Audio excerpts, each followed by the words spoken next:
Hi guys, it's Tuesday 5000. Well, I got the fenders off the 1100. Found my problem. I'll show you here. Here's the gearbox. I unbolted the gearbox. I was actually going to take it out. I took the roll pin out, but I guess I didn't have to. Looking at this box here, look at this keyway slot in this shaft. It's pretty bad. And I'll show you the keyway. That's pretty sweet keyway right there. It's kind of screwed. So what happened here? Somebody never checked anything out. Never. Nobody ever checks anything with their garden tractors. You can see how that keyway wore. It was straight like that. Let me move this engine a little bit. And just after years of use here, just went and jammed in there, and it even kind of messed up the pulley. The pulley slot here, I don't know if I'm going to be able to get a good, you can see it's all screwed up in there, and not really sure what I'm going to be able to do here.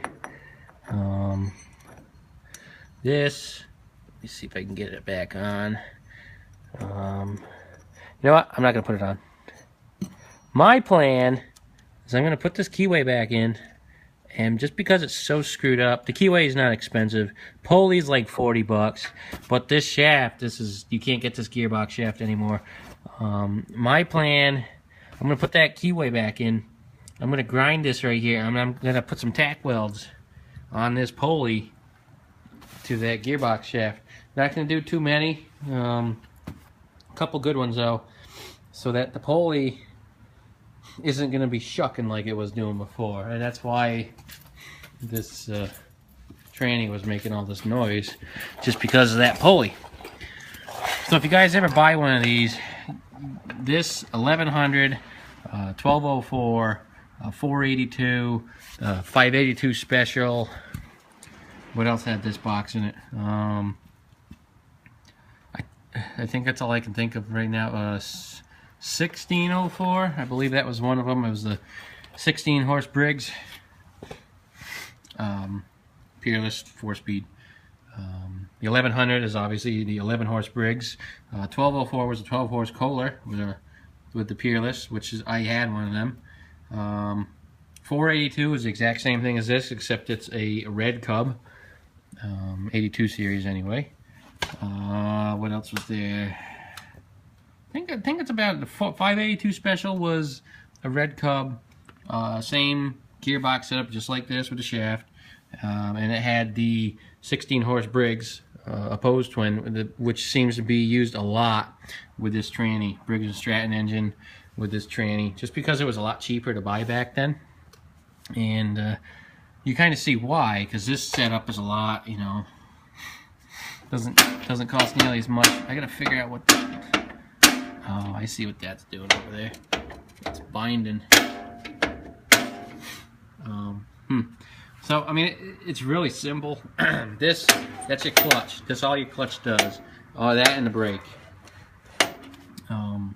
If you think of it, it's still better than John Deere, because John Deere, you push down your clutch, and it's just clutch. Whereas the Cub Cadet is still one pedal, does clutch and brake, one shot, which was nice. John Deere obviously had their variator. The 200 series had the exact same tranny as this. The only difference would be the brake here. Some of them had this disc, and others had the band. I believe it was a band. These brake parts are really expensive, so if these do need to be replaced, you're going to be kind of SOL on that.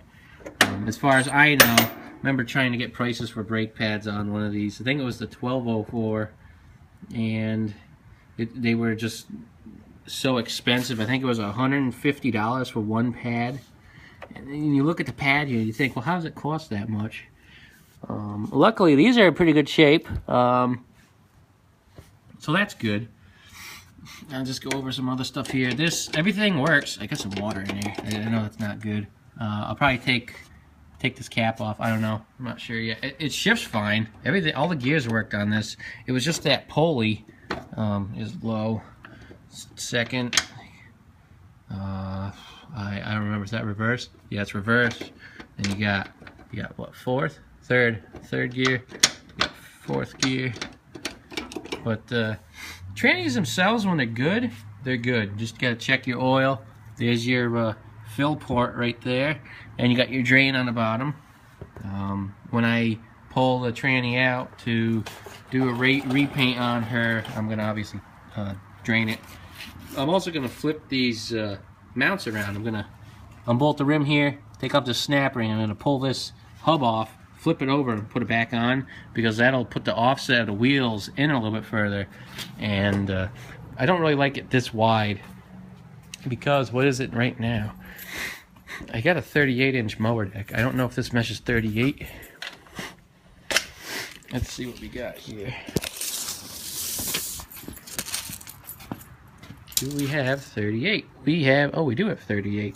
38-inch deck, you're cutting it pretty damn close, though. So I think we're going to go with the hub flip. I actually like the looks of that. It puts the center of the hub out through the middle of the wheel. It actually looks pretty cool. Can't do that on a John Deere. Not that I remember. But, anyway, if you can't get Peerless tranny parts from Cub, I'm sure John Deere will take your money. I priced the carb kit for this 11 horse brakes. It was $130 for the carb rebuild kit. So unless you don't want to spend a lot of money on 1100, I probably wouldn't buy one. I myself probably wouldn't buy one again, just because I'm going to have all these issues with trying to sell it, and even then I don't think I'm going to be able to sell it. But oh well, I think we're going to clean it up. These came factory, no side panels, just so you know. If you find one that has side panels, somebody put them on. They're not supposed to have any side panels. Also, these tin work here, these aren't supposed to be black, they're supposed to be white. Just like this tank, which I power washed everything here. It actually looks pretty good. So the tank should be white, these tin shields here should be white, and you know, the standard pieces here. And I'm still trying to figure out why these are taped yellow. Is it because it's near the frame? I always just paint all of it white. I think what Cub did was painted the white and masked them off and then shot the yellow. What I'm thinking, maybe, I don't know. Not really sure why they did that. I guess it looks kind of more finished. I don't know. But anyway, at some point here, I'm gonna be taking it all apart. I'm gonna take it down further than I want to go, but I can't leave, like, you know, this kind of stuff. Luckily, this brake, you can take this off with 2 bolts, and the whole thing comes right off, the whole pad assembly and everything. So, I'm pretty sure this is a tranny mount bolt as well as a, yeah, that's pretty cool. You can see what the years of battery acid did to this cast iron too. It kind of ate it a little bit over here, not so much over there. It didn't do the frame any good. But it's not that bad, it's not thin. And I gotta take a hammer, tap this thing out, and just keep going on with it. The fender's not that bad. You can see the battery tray. You gotta pound that dent in.